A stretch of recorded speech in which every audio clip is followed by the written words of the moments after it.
जंगल में गरीब बहू का पत्तों से बना घर और जुगाड़ू सामान। समझ नहीं आ रहा ये गर्मी क्या कह रही है, दिन पे दिन बढ़ती ही जा रही है और सिर्फ हम जैसे गरीब लोगों को ही इसका सामना करना पड़ता है। बाकी सब तो एसी कूलर में बैठकर मौज करते हैं।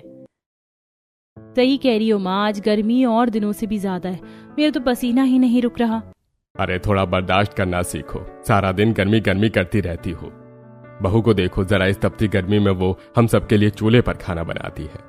अजी हमें पता है, बहू बहुत मेहनत कर रही है। इस जानलेवा गर्मी में आग की लपटें फेंकते चूल्हे के पास बैठना कोई आसान काम नहीं है। बहू ये सब कर लेती है, ये उसकी हिम्मत है, लेकिन मुझ बूढ़ी औरत के शरीर में इतनी जान कहाँ है। कुछ देर बाद ईशानी खाना बनाकर निपटी और फिर सभी खाना खाने बैठे। इतनी गर्मी में तो कुछ खाने का भी मन नहीं करता, ऊपर से घर में ठंडे पानी का भी कोई साधन नहीं है। गर्म खाना खाकर वही गर्म पानी पीना पड़ता है। वर्षा, तू तो बच्चों से भी ज्यादा शिकायत कर रही है। जरा दोनों बच्चों को देख, किस तरह चुपचाप बैठकर खाना खा रहे हैं। बच्चों में बहू की तरह सब्र करने की आदत है, इसलिए दोनों बात बात पर शिकायत नहीं करते। ईशानी बहू, गर्मी में चूल्हे के पास बैठने से तेरा पूरा शरीर लाल हो गया। इस तरह तो तू बीमार पड़ जाएगी। क्या किया जा सकता है माँ जी, परिवार के लिए तो खाना बनाना पड़ता है। अब इतनी गर्मी पड़ रही है तो उसका कोई तो असर पड़ेगा ही। लेकिन बहू, अगर तू बीमार पड़ गई तो बहुत मुश्किल हो जाएगी। फिक्र मत कीजिए पिताजी, हम खाना खाकर अपने जंगल चलेंगे। वहाँ की ठंडक लेने से मैं बिल्कुल बीमार नहीं पड़ूंगी। आसपास के सभी घरों में एसी कूलर लगे हुए हैं और हमें थोड़ी सी ठंडक के लिए धूप में पैदल चलकर जाना पड़ता है, वरना ठंडक का कोई साधन ही नहीं। वर्षा, शुक्र मनाओ कि हमारे गांव में इतना अच्छा जंगल है जो हमेशा फूलों से महका और पत्तों से ठंडा रहता है।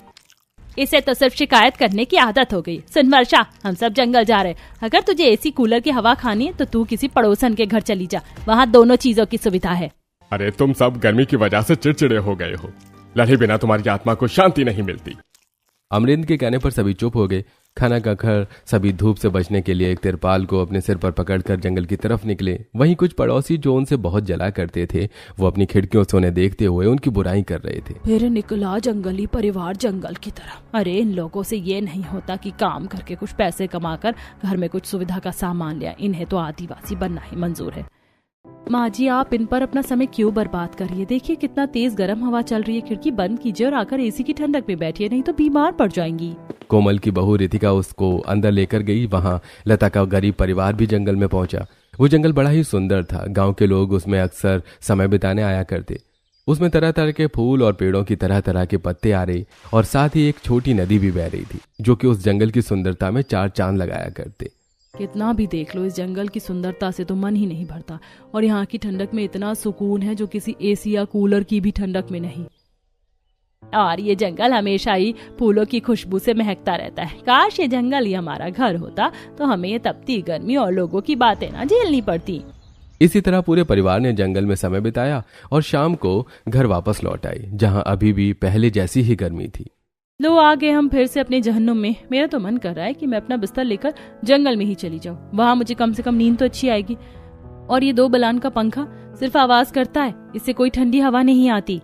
धीरज रख बेटा, कम से कम हमें कुछ पल तो उस जंगल में सुकून के पल काटने को मिल ही जाते हैं।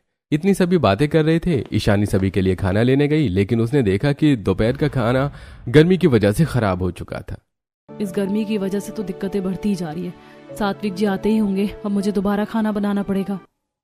कुछ ही देर में सात्विक भी काम से घर लौट आया और ईशानी को भी दोबारा खाना बनाना पड़ा। ये क्या ईशानी, तुम अब खाना बना रही हो?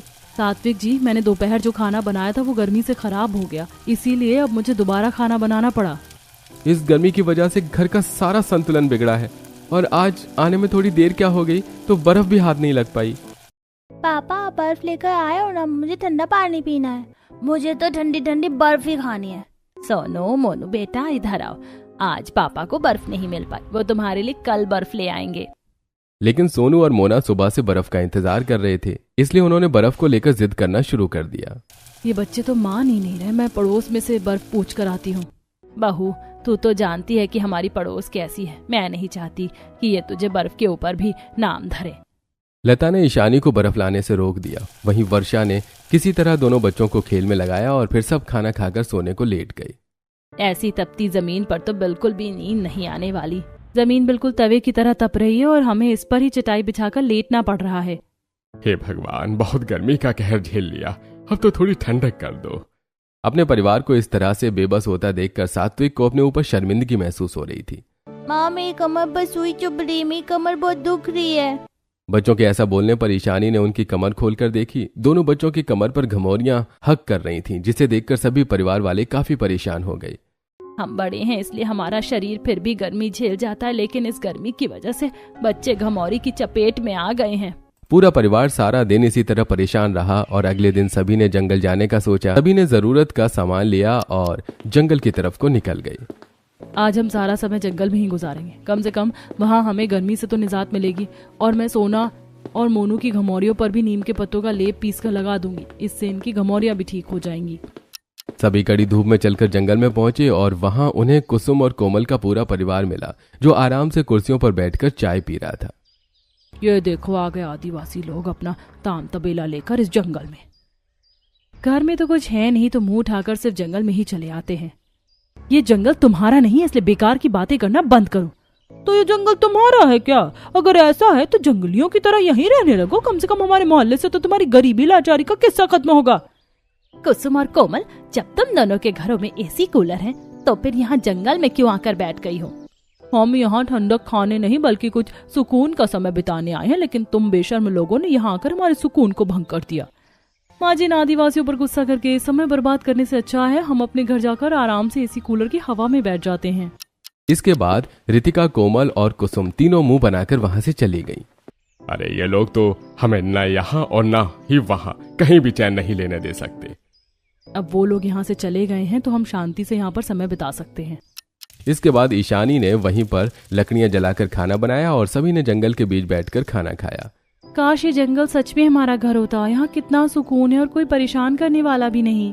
वर्षा की बात सुनते ही ईशानी के मन में एक खुराफाती आइडिया आया। तो क्यों ना हम इस जंगल को ही अपना घर बना ले? बहू, तू भी उन बेवकूफ औरतों की तरह ही बातें कर रही है। नहीं माँ जी, उनकी बात सिर्फ कहने की थी, मैं करने की बात कर रही हूँ। लोग न जाने कहाँ कहाँ घर बनाकर रहते, पहाड़ों पर, पानी पर, ये तो फिर भी जमीन है। अगर हम दिमाग लगाएं तो कुछ न कुछ जरूर कर सकते हैं। ईशानी के ठीक से समझाने पर सबके बात समझ में आ गई। इसके बाद वो अपना बाकी सामान लेने घर लौटे और फिर वापस जंगल में आए। ईशानी ने बिना देरी किए लकड़ियां काटनी शुरू की। वहीं सात्विक जब शाम को घर लौटा तो ताला लगा देखकर चौंक गया, लेकिन उसने देखा कि दरवाजे पर एक नोट लिखा हुआ था, जिसे पढ़कर वो समझ गया कि उसे कहाँ जाना है। अरे आप सब यहाँ जंगल में क्या कर रहे हो? अगर आपके दिमाग में कुछ उल्टा सीधा आ रहा है तो उसे भूलकर वापस घर चलो। सात्विक, शांत हो जा बेटा, एक बार बहू की बात सुन ले, तुझे सब समझ आ जाएगा। ईशानी ने सात्विक को सारी बात बताई। ईशानी, तुम पागल हो गई हो क्या? ये असलियत है, कोई कहानी नहीं। जैसे तुम सोच रही हो वैसा करना बिल्कुल भी मुमकिन नहीं है। हम यहाँ नहीं रह पाएंगे। सिर्फ एक बार मेरा साथ देकर देखिए, अगर आपको फिर भी वैसा ही लगे तो हम वापस अपने ही घर चले जाएंगे। बहुत समझाने बुझाने के बाद सात्विक ईशानी के साथ जंगल में घर बनाने को मान गया, लेकिन वो अभी भी इस सब से राजी नहीं था। धीरे धीरे पूरे परिवार ने मिलकर अपना घर बनाना शुरू किया, जिसके लिए उन्हें बहुत सारी लकड़ियां काटनी पड़ी और इसी तरह उन्हें घर बनाते बनाते एक हफ्ता हो गया। एक हफ्ते में उनकी एक लकड़ी की झोपड़ी बनकर तैयार हो गई। हम इसमें गर्मियां तो बिता ही सकते, तुम तीनों ने मिलकर काफी अच्छा काम किया है। अब पूरा परिवार इस लकड़ी की झोपड़ी में अपनी गर्मियों का समय सुकून से काट रहा था। अब पूरा परिवार उस लकड़ी की झोपड़ी में अपनी गर्मियों का सुकून से समय काट रहा था। अरे यहाँ बिल्कुल भी गर्मी नहीं लगती। इस छोटी सी लकड़ी की झोपड़ी में हमारे उस घर से कई गुना ज्यादा सुकून है। पूरा परिवार आंगन में बैठकर ऐसी ही बातें कर रहा था कि तभी वहां फिर से कुसुम और कोमल का परिवार आ गया। अरे अरे देखो, हमने इन्हें आदिवासी क्या बोल दिया, इन्होंने तो सच में जंगल में ही रहना शुरू कर दिया। तभी तो मैं सोचूं कि उस चिलकुट से मकान में इतने दिनों से ताला क्यों लटका हुआ है। अरे क्या चिलकुट सा मकान? ये मकान कौन सा? बहुत अच्छा, वैसे इन लोगों को काफी सूट करता है ना, यहीं रहना चाहिए। इतना कहकर वो लोग वहां से चले गए। वर्षा ने कुछ बोलने की भी कोशिश की, लेकिन ईशानी ने उसे रोक दिया। हम किसी और तरीके से इन्हें जवाब देंगे। लेकिन कैसे भाभी? इस पर ईशानी ने वर्षा को अपना नया आइडिया सुनाया और अब सात्विक, वर्षा और ईशानी ने उस आइडिया के मुताबिक मिलकर पूरी मेहनत से काम किया। हमें इस झोपड़ी को सिर्फ समय बिताने लायक नहीं बल्कि रहने लायक घर बनाना है। तीनों ने मिलकर और लकड़ियों को काटा और फिर दूसरी मंजिल बनाने की तैयारी की। वहीं उन्होंने उसमें एक छोटी सी खिड़की और बालकनी भी बनाई। सात्विक ने घर के आगे लकड़ी का एक लॉन भी बनाया। भाभी, ये थोड़ा खाली खाली नहीं लग रहा? हमारे पास इतना कम सामान है और हमने लकड़ी का इतना बड़ा घर बना लिया। असली काम अभी बाकी है। इतना कहकर ईशानी ने पेड़ों से तरह तरह के पत्ते तोड़कर उनसे घर सजाना शुरू किया। उसने दरवाजे, खिड़कियों और बालकनी की रेलिंग पर फूल और पत्तों की बेल लगाई और फिर अपने पुराने छोटे बेड को भी पत्तों से एक नरम बिस्तर में बदल दिया। देखो, हमारा फूल और पत्तों से बना बेड कितना प्यारा लग रहा है। फूलों के तकिए हैं, पत्तों की चादर, बिल्कुल परियों की तरह। भाभी, क्यों ना हम अपना सारा सामान फूल पत्तों से ही बना ले? पागल हो गई हो क्या? हम सिर्फ गर्मियां ही तो गुजारने आए हैं यहाँ पर। मौसम बदलती सारी मेहनत पर पानी फिर जाएगा। कोई बात नहीं माँ जी, हम इसे जितना अच्छा बना सकते हैं हम अपनी पूरी कोशिश करेंगे और हम हर गर्मी यहाँ आकर बिताया करेंगे। इससे ये घर हमेशा ऐसा ही रहेगा।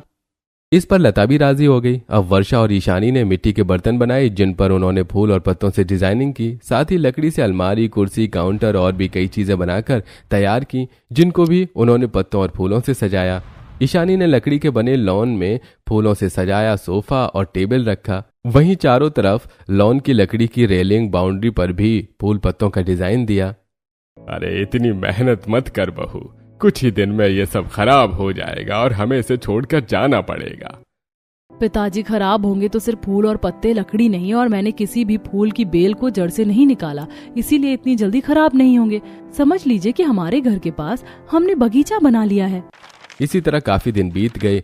घर सोच से भी ज्यादा सुंदर लग रहा था।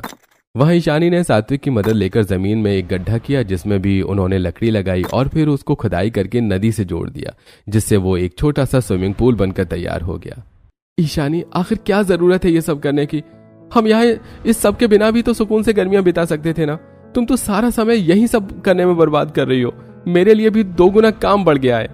मुझे माफ कर दीजिए सात्विक जी, लेकिन इस सब के बिना हम यहाँ सुकून से गर्मियां नहीं बिता सकते, क्योंकि आपको पता है कुछ लोग यहाँ आकर हमारा जीना दुश्वार करेंगे। इसलिए उनको मुंह तोड़ जवाब देने के लिए ही मैंने ये सब किया है। बहू सही कह रही है। ये सब सजावट हम उस घर में भी कर सकते थे, लेकिन वहाँ गर्मी बहुत ज्यादा है और अभी तो गर्मी का महीना लगा ही है। हमें और कितने महीने यहाँ काटने होंगे। हमें इसे अपना एक अच्छा घर बनाकर तैयार करना चाहिए। सही कह रही हो लता, ये भी हमारा घर ही है, कोई थोड़ा समय बिताने की जगह नहीं। हम इसे घर की तरह ही रखेंगे। वो सब तो ठीक है, बस यहाँ अगर ठंडा पानी पीने को मिल जाता तो मजा ही आ जाता। उसका भी इंतजाम हो जाएगा।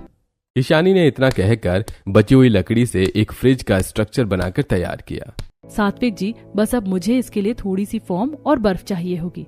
ईशानी, तुम्हारे दिमाग कुछ ज्यादा ही चलने लगा है। पता नहीं तुम और क्या क्या बनाने वाली हो। तुम्हें शादी करने से अच्छा इंजीनियर बनना चाहिए था। क्यों? इंजीनियर शादीशुदा नहीं हो सकते क्या? इस पर सात्विक बिना जवाब दिए हुए मुंह फुलाकर बर्फ लेने चला गया। बहू बस भी कर, तू घर का सारा काम करती है, खाना भी बनाती है और साथ में ये सब भी कर रही है। माँ जी, जब मैं छोटी थी मैं तब इसी तरह से जुगाड़ किया करती थी। मुझे सब करना काफी अच्छा लगता है, लेकिन जब से मेरी शादी हुई है मुझे ऐसा कुछ करने का मौका ही नहीं मिला। कुछ ही देर में सात्विक फोम और बर्फ ले आया। इसके बाद ईशानी ने लकड़ी के बने फ्रिज में फोम को लगाकर उस पर बर्फ बिछाई और फिर उसके ऊपर पत्तों से बंदे बर्तनों में खाना पानी बनाकर रख दिया। अब इसमें खाना पानी भी ठंडा रहेगा। बहू तू तो बड़ी ही जुगाड़ू हो रही है। यह फ्रिज तो हम अपने घर पे भी ले जा सकते हैं। इससे हमारा खाना भी खराब नहीं होगा और पानी भी एकदम ठंडा रहेगा। हाँ पिताजी, और अगर आपकी इजाजत हो तो मैं इस पंखे का भी कुछ कर दूं। अरे नहीं, फिर एक और जुगाड़। अरे तो इसमें परेशानी ही क्या है? जरा देखो तो सही, बहू के जुगाड़ों से हमें कितना फायदा हुआ है। इसी तरह ईशानी ने एक लकड़ी का कूलर बनाया जिसके 3 हिस्सों पर उसने घास पत्ते लगाए और उसके बाद उसने अपनी बैटरी वाले छोटे पंखे को खोलकर कूलर में फिट कर दिया। इससे अब एक कूलर भी बनकर तैयार हो गया। तुमने इसमें घास तो लगा दिया, लेकिन इसमें पानी कैसे चलेगा?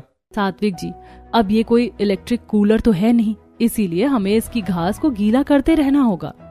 जब भी वो कूलर को चलाते तो निकलते बढ़ते उसकी घास पर पानी डालते रहते, जिससे वो लगातार ठंडी हवा फेंक रहा था। अब पूरा परिवार अपने जंगल वाले घर में बड़े ही सुकून से समय बिता रहा था। फिर एक दिन सात्विक ने भी अब काम भी करना शुरू कर दिया। एक दिन सात्विक काम पर से वापस लौट रहा था तो उसे रास्ते में कोमल का बेटा सुंदर मिल गया। अरे सात्विक भाई, कहाँ हो? आजकल बड़े ही दिनों से बात देखा है, अचानक ही परिवार को लेकर कहाँ छूमंतर हो गए? घर में ताला डल रखा है। वैसे तुम सबके जाने से मोहल्ले में नई काफी ठंडक और राहत बनी हुई है। हमें भी तुमसे दूर रहकर बहुत राहत मिली है। सच कहूं तो हम यहाँ वापस आना भी नहीं चाहते। अरे ऐसा क्या भाई, कह तो ऐसे रहे हो जैसे तुम्हें स्वर्ग से में ही घर मिल गया हो। हमारा घर किसी स्वर्ग से कम नहीं है, आकर देखोगे तो पता चलेगा। लेकिन मैं नहीं चाहता कि तुम्हारे जैसे बदसूरत लोग हमारे सुंदर घर के आसपास भी भटकें। इतना कहकर सात्विक वापस घर लौट गया। वहीं सुंदर के मन में अब काफी हलचल हो रही थी। उसने ये सारी बात जाकर अपनी माँ कोमल को बताई। अच्छा, ऐसा क्या मिल गया इन्हें जंगल में? वैसे वो सही तो कह रहा था, जंगलियों को जंगल ही स्वर्ग जैसा लगेगा ना। वैसे एक बार देख कर आते कि ऐसा क्या मिल गया इन्हें जंगल में। अगले दिन कोमल, सुंदर, रितिका और कुसुम जंगल में पहुंचे।